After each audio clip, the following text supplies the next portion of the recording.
सकते हैं, कंपनी का नाम जो आपको पता है तो वो उसमें डालें, तो सर्च फैसिलिटी से आप अपने पूरे जो शेयर्स की डिटेल है उससे पा सकते हैं। उसका मैं आपको वेब एड्रेस आपको कंप्यूटर स्क्रीन पे देख सकते हैं, इन्वेस्टर सर्विसेज IEPF, और फिर उसके बाद IEPF एप्लीकेशन और सर्विसेज, उसके नीचे जो है इस तरह के स्टेप बाय स्टेप आप उसको जाके और इन्वेस्टर कंप्लेंट आप वहाँ पे फाइल कर सकते हैं। जब भी आप उसमें इन्वेस्टर कंप्लेंट फाइल करेंगे तो आपके पास एक SRN जनरेट होगा, और उस SRN को आप उसको अपने पास संभाल के रखें, उसके बेसिस पे आप कंप्लेंट को ट्रैक भी कर सकते हैं। जब भी ये कंप्लेंट फाइल होती है तो ये इन्वेस्टर एजुकेशन और प्रोटेक्शन फ़ंड कंसर्न कंपनी को भेजता है और उसके कमेंट्स मांगते हैं और उनसे पूछते हैं कि ये क्या जो इन्फॉर्मेशन दी गई है वो ठीक है, और वो ठीक वेरीफाई होने के बाद जो है वो अपने आप जो है इन्वेस्टर एजुकेशन और प्रोटेक्शन फ़ंड है वो पैसा कंसर्न आदमी को दे सकता है। जैसा कि मैंने डिविडेंड के बारे में बताया, ऐसा ही डिबेंचर्स या शेयर्स का भी है। यदि कोई ऐसा डिबेंचर या शेयर जिसके ऊपर के लगातार 7 साल तक कोई डिविडेंड क्लेम नहीं किया गया, तो वो शेयर या डिबेंचर भी इन्वेस्टर एजुकेशन और प्रोटेक्शन फ़ंड को ट्रांसफ़र हो जाता है, और उसको भी उस पे भी आप ऐसे ही अपना उसकी ओनरशिप है अपने नाम उसको ट्रांसफ़र करा सकते हैं। और उसके लिए आपको एडिशनल डिटेल्स जैसे कि डिपॉजिटरी अकाउंट नंबर, अपना बैंक अकाउंट डिटेल वगैरह, पैन नंबर, वो सारे उसमें आपको उसके साथ देने होंगे। अब जो है मैं आपको बात बताता हूँ, जो इन्वेस्टर ग्रीवेंस रिड्रेसल सिस्टम जो है स्टॉक एक्सचेंज द्वारा मेंटेन किया गया है, और सेबी यानी security and exchange board of India एक जो रिकॉग्नाइज स्टॉक एक्सचेंज है उसको वो एक सिस्टम फॉलो करता है जिसको स्कोर बोलते हैं। दैट मीन्स सेबी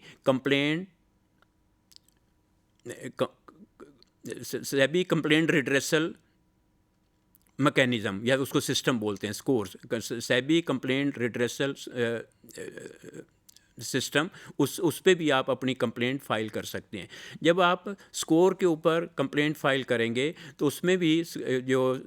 कंप्लेंट की कॉपी जो है कंसर्न कंपनी को जाएगी, या आपको स्टॉक एक्सचेंज से अगेंस्ट कोई प्रॉब्लम है तो कॉपी उसकी स्टॉक एक्सचेंज को जाएगी, और उनसे पूछा जाएगा कि क्यों इसकी जो है समाधान आपने नहीं किया है, और 7 दिन के अंदर अंदर कंपनी या स्टॉक एक्सचेंज या इंटरमीडियरी जिसके साथ कि आपको डिफरेंस ऑफ ओपिनियन है उसने अगर ये आपकी प्रॉब्लम समाधान कर दी तो आपका काम आसान हो गया, तो आपको आगे कुछ भी करने की ज़रूरत नहीं है। यदि कंसर्न स्टॉक एक्सचेंज या कंपनी या इंटरमीडियरी जो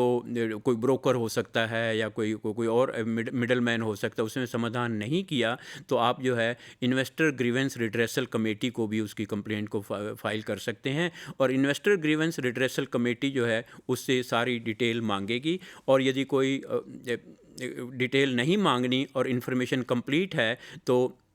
IGRC जो है 15 दिन के अंदर अंदर उस कंप्लेंट की रिजोल्यूशन कर देती है। और यदि इनको कोई एडिशनल इन्फॉर्मेशन चाहिए तो आने वाले 7 दिन के अंदर आप उसको एडिशनल इन्फॉर्मेशन दे दें, तो ऐसी अवस्था में 30 दिन के अंदर अंदर इन्वेस्टर ग्रीवेंस रिड्रेसल कमेटी जो है आपकी समस्या का समाधान कर देती है। और यदि कोई ऐसी सिचुएशन हो कि आपकी स्टॉक एक्सचेंज और कंपनी भी या इंटरमीडियरी भी आपकी समस्या का समाधान ना करे और इन्वेस्टर ग्रीवेंस रिड्रेसल कमेटी से भी समाधान ना हो पाए, तो आप उसके लिए आप ट्रिब्यून आर्बिट्रेशन के लिए अप्रोच कर सकते हैं, और in case the aggrieved party is not satisfied with the investor grievance redressal committee, तो आप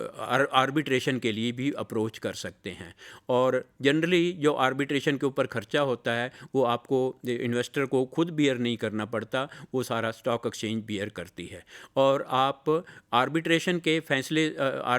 फैसले से भी आप सहमत नहीं हैं और आपको लगता है कि आपके साथ न्याय नहीं है, तो आप उसकी अपीलेट ट्रिब्यूनल जो पैनल ऑफ आर्बिट्रेटर होती है उसको भी अप्रोच कर सकते हैं, और उससे भी आप अगर सेटिस्फाइड नहीं हैं तो उसके लिए फिर आप आगे जो है जो नॉर्मल जुडिशियल सिस्टम है यानी हाई कोर्ट है, सुप्रीम कोर्ट है, उसको भी आप आगे अप्रोच कर सकते हैं। अब इसका प्रोसीजर कैसे फ़ॉलो किया जाए? प्रोसीजर इसका बहुत ही आसान है कि आप स्कोर के वेबसाइट पे जाएँ और कोई भी कंप्लेंट जो है जो अराइज़ होती है out of securities that are covered, जो कि सेबी एक्ट में कवर होती हैं या सिक्योरिटी कंट्रैक्ट रेगुलेशन एक्ट में कवर होती हैं, या कोई आपको डिपॉजिटरी एक्ट के अगेंस्ट कोई तकलीफ़ है, या कुछ कुछ कंपनी एक्ट के अंडर भी कुछ समस्याएं हैं जिसके बारे में आपका सोल्यूशन नहीं हुआ है, तो उसके लिए आप स्कोर को अप्रोच कर सकते हैं। और स्कोर में के वेबसाइट पे जनरली उन समस्याओं का समाधान किया जाता है, जैसा कि कोई आपको रिसीट नहीं मिली, या कोई डिले अकाउंट स्टेटमेंट नहीं मिला, या कोई आपको बिल या क्लोजिंग ऑफ अकाउंट नहीं मिला, कोई आपको ब्रांच का पता नहीं है, या कोई टेक्नोलॉजिकल इश्यूज़ हैं, या कोई शिफ्टिंग ऑफ द ब्रांच है जिसका कि आपको इन्फॉर्मेशन नहीं है, या कोई किसी स्टॉक एक्सचेंज के स्टाफ ने आपको कोई प्रॉपर सर्विसेज नहीं दी है, या आपका अकाउंट फ्रीज हो गया है, या कोई आपकी डिपॉजिटरी अकाउंट स्टेटमेंट में कोई अननेसेसरी डेबिट है जिसकी वजह से आपको प्रॉब्लम है, तो उस तरह की समस्याएं जो हैं आप सेबी कंप्लेंट रिड्रेसल सिस्टम से उसका समाधान ढूंढ सकते हैं। इसी तरह से इसका भी बड़ा एक laid down standard operating procedure है जो सेबी फॉलो करता है कि आप 15 दिन के अंदर जो है आप उसको उसकी समस्या का समाधान ढूंढने की कोशिश करते हैं, और यदि उसमें नहीं हुआ, कोई एडिशनल इन्फॉर्मेशन चाहिए, तो आपको अगले 7 दिन के अंदर वो इन्फॉर्मेशन आपसे मांग लेंगे, और वो अगर आपको एडिशनल सिस्टम इन्फॉर्मेशन दे दी है तो उसके विद 30 दिन के अंदर अंदर आपकी समस्या का समाधान नॉर्मली हो जाता है। और यदि नहीं हुआ तो जैसा कि मैंने आपको बताया कि आप उसमें इन्वेस्टर ग्रीवेंस रिड्रेसल कमेटी को भी अप्रोच कर सकते हैं, जो कि पहले इन्फॉर्मेशन कलेक्ट करने के बाद उस समस्या का समाधान करने की कोशिश करेगी। और यदि इन्वेस्टर ग्रीवेंस रिड्रेसल कमेटी 15 दिन के अंदर समाधान नहीं कर सकती और एडिशनल इन्फॉर्मेशन लेने के बाद भी अगर नहीं हो सकती नहीं हो पाई, तो वो स्टॉक एक्सचेंज को अपनी एक रिपोर्ट दे देती है, ताकि स्टॉक एक्सचेंज जो है आगे आपका आर्बिट्रेशन अपॉइंट करने का और आर्बिट्रेशन के सामने जो है केस पेश करने का आपको मौका मिलता है, तो आप उसमें अपना केस प्रेजेंट कर सकते हैं। और जैसा कि मैंने आपको बताया,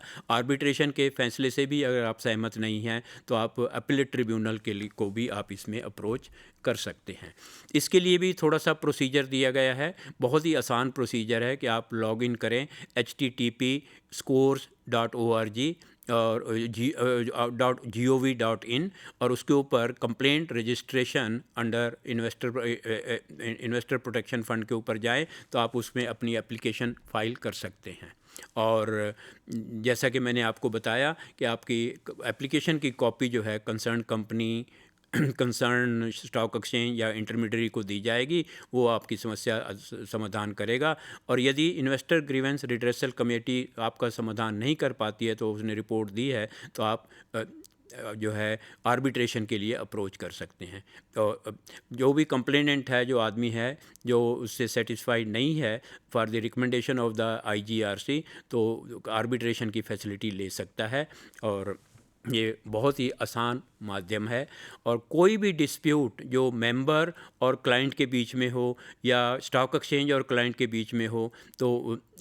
उसकी कंप्लेंट को सबसे पहले तो कंसर्न अपोजिट पार्टी को दिया जाएगा, और अपोजिट पार्टी का रिप्लाई देने के बाद आर्बिट्रेटर दोनों पार्टियों की जो है बात सुन के तो अपना फैसला देते हैं। अब आर्बिट्रेशन ने यदि आपके फेवर में डिसाइड कर दिया है और दूसरी पार्टी जो है जिसके अगेंस्ट फैसला हुआ है वो कंप्लेंट में चली जाती है, तो आपको जो है एकदम जो है 50% का जो अमाउंट डिसाइडेड है या 1.5 लाख रुपए आपको जो उसमें से जो भी कम है इमीडिएटली आपको दे दिया जाएगा। ये इन एडिशन होगा जो आपको पैसा पहले मिल चुका है। और यदि फैसला फिर आपके फेवर में हुआ है और आप ही आगे अपील में जाना चाहते हैं, तो ऐसी व्यवस्था में जो 75% अमाउंट है वो आपको तुरंत से दे दिया जाएगा, इन एडिशन टू कि जो आपको पहले भी कुछ पैसा मिल चुका है, तो इससे आपका काम और आसान हो जाता है। अब जो है मैं आपके साथ उन विषयों के बारे में बात करूंगा कि other than the capital market, यदि आपको बैंकिंग इंडस्ट्री से कोई प्रॉब्लम है, किसी बैंक में आपने पैसा जमा कराया, आपकी स्टेटमेंट में कोई डेबिट आ गया, जो पैसा आपने विड्रा नहीं किया हुआ, तो उसके लिए आप कंसर्न ब्रांच को अप्रोच कीजिए। कंसर्न ब्रांच वाला अगर आपका समस्या का समाधान नहीं करता है तो आप बैंक ब्रांच मैनेजर को मिलें या उसके सीनियर चीफ मैनेजर या जो सीनियर मैनेजर है उसको मिलें। तब भी आपका अगर फैसला आपके समस्या का समाधान नहीं होता है तो 1 महीने के अंदर अंदर, या बैंक ने आपकी कंप्लेंट सुन के उसको रिजेक्ट कर दी है, तो आप, या ऐसा कोई समाधान बैंक ने ऑफ़र किया जिससे आप सेटिस्फाइड नहीं हैं, तो आप बैंकिंग ओम्बुड्समैन को अप्रोच कर सकते हैं। और इसके लिए आपको या तो ऑनलाइन अप्लाई कर सकते हैं या जो है कोई एक एप्लीकेशन लिखित में उसमें कर सकते हैं। और बैंकिंग ओम्बुड्समैन कोई ऐसी फ़ीस वगैरह चार्ज नहीं करता कंप्लेंट फ़ाइल करने के लिए या समस्या समाधान करने के लिए। तो आपका बहुत ही इकोनॉमिकली आपका कोई भी बैंकिंग से रिलेटिंग कोई समस्या है तो उसका समाधान आप इसको करा सकते हैं। इसी तरह से यदि आपको इंश्योरेंस कंपनी से कोई समस्या है तो उसके लिए IRDAI यानी insurance regulatory and development authority का एक ग्रीवेंस कॉल सेंटर होता है जिसको IGMS पोर्टल बोलते हैं। उस पर या एक टोल फ्री नंबर उन्होंने दिया हुआ है जो कि आप इस स्क्रीन पे देख पा रहे हैं, उसमें आप अपनी कंप्लेंट दर्ज करा सकते हैं। और उसके बाद आपकी कंप्लेंट जो है इंश्योरर के पास चली जाएगी, यानी उस इंश्योरेंस ब्रांच के पास जाएगी जिससे कि आपको कंप्लेंट है। यदि इंश्योरर आपकी समस्या का समाधान कर देता है तो आपको खुश होना चाहिए कि बिना ज़्यादा डिफ़िकल्टी के आपकी समस्या का समाधान हो गया है। और यदि कंसर्न इंश्योरेंस ब्रांच या इंश्योरेंस कंपनी आपकी बात नहीं सुनती है या आपकी बात सुनती है लेकिन आपको समस्या का सेटिस्फैक्ट्री समाधान नहीं हुआ है, तो उससे फिर आप इंश्योरेंस के ओम्बुड्समैन कंज्यूमर फोरम को जा सकते हैं। और ओम्बुड्समैन भी जनरली कंज्यूमर फ्रेंडली होता है, और यदि वो भी उससे भी आप सेटिस्फाई नहीं हैं तो आप उसको सिविल कोर्ट में जा सकते हैं। और यदि ओम्बुड्समैन के लेवल पे या ब्रांच के लेवल पे कहीं भी आपका जो है सॉल्यूशन सेटिस्फैक्ट्री हो गया है तो फिर उस कंप्लेंट को क्लोज मान दिया जाता है। ऐसे ही पेंशन इंडस्ट्री से रिलेटिंग, पेंशन फंड से रिलेटिंग अगर कोई समस्या है तो उसके लिए आप जो है pension fund regulatory and development authority को अप्रोच कर सकते हैं। और उसका जो वेब एड्रेस है वो आपके साइट पे दिया गया है www.cransdl.com.CRA। इस पे आप अप्रोच कर सकते हैं, या एक मोबाइल नंबर दिया है जो कॉल ऑफिस का नंबर है, या आप लिखित में भी कंप्लेंट कर सकते हैं। तो उसके लिए आपका जो है वो जो pension fund development regulatory authority है वो आपकी समस्या का समाधान करेगी। और यदि उसमें आपको कोई तकलीफ़ रह जाती है, आपकी समाधान नहीं हुआ, तो आप वो नॉर्मल जुडिशियल प्रोसेस को भी फॉलो कर सकते हैं। अब वेरी ब्रीफली अब मैं आपके साथ ये रिकैप्चुलेट करना चाहूँगा कि यदि आपको निधि या म्यूचुअल फंड इंडस्ट्री से कोई प्रॉब्लम है तो आप उसको concern authority Reserve Bank of India उसको अप्रोच करें। इसी तरह से mobilisation of deposits by NBFC से कोई प्रॉब्लम है, अगेन RBI को अप्रोच कर सकते हैं। गोल्ड सेविंग स्कीम जो कि ज्वेलर्स के लिए लॉन्च की गई है, उसके लिए कोई प्रॉब्लम है तो आप MCA या रिजर्व बैंक ऑफ इंडिया को अप्रोच कर सकते हैं। Scheme offered by the cooperative society से कोई अप्रोच है तो कंसर्न स्टेट गवर्नमेंट को अप्रोच कर सकते हैं। चिट फंड बिजनेस से कोई अगर आपको कंप्लेंट है तो कंसर्न स्टेट गवर्नमेंट को अप्रोच कर सकते हैं। हाउसिंग फाइनेंस कंपनी से, इंस्टीट्यूशन से कोई कंप्लेंट है तो आप नेशनल हाउसिंग बैंक को अप्रोच कर सकते हैं। Multi level marketing, pyramid marketing scheme से रिलेटिंग प्रॉब्लम है तो कंसर्न स्टेट गवर्नमेंट को कॉन्टैक्ट कर सकते हैं। Deposit accepted by companies under section 73 of the companies act, यानी पब्लिक डिपॉजिट अगर किसी कंपनी ने एक्सेप्ट किया है और वो आपको एंड टाइम पे पैसा या ब्याज नहीं दे पा रहे हैं तो आप MCA को अप्रोच कर सकते हैं। इंश्योरेंस पॉलिसी से कोई कंप्लेंट है तो IRDAI को कंप्लेंट कर सकते हैं। पेंशन से रिलेटिंग है तो PFRDA को अप्रोच कर सकते हैं। पेंशन स्कीम या insurance scheme framed bye EPF, employees provident fund authority से कोई कंप्लेंट है तो concern regional provident fund authority को अप्रोच कर सकते हैं। इसी तरह से यूनिट लिंक इंश्योरेंस प्लान से कोई कंप्लेंट है तो IRDA के अगेंस्ट कोई कंप्लेंट कर सकते हैं, या grievance against companies intermediaries securities market से है तो जैसा कि मैंने आपको पूरे विस्तार से बताया सेबी को अप्रोच कर सकते हैं। ये तो हुआ आपका कंप्लेंट रिड्रेसल मैकेनिज़्म। लेकिन इससे भी ज़्यादा है कि सावधानी जो है उसका कोई सब्स्टिट्यूट नहीं है। इसलिए मैं आपको थोड़ा सा शेयर करना चाहूँगा, जब भी कोई आप इन्वेस्टमेंट करना चाहें तो बहुत ज़्यादा प्रलोभन में ना पड़ें। जैसा कि एक दिन के अंदर जितना भी पानी पौधे को दो तो अपने समय से ही उगेगा। इसी तरह से जब आप पैसे को भी इन्वेस्ट करते हैं इसमें नॉर्मल एप्रिसिएशन तो हो जाती है।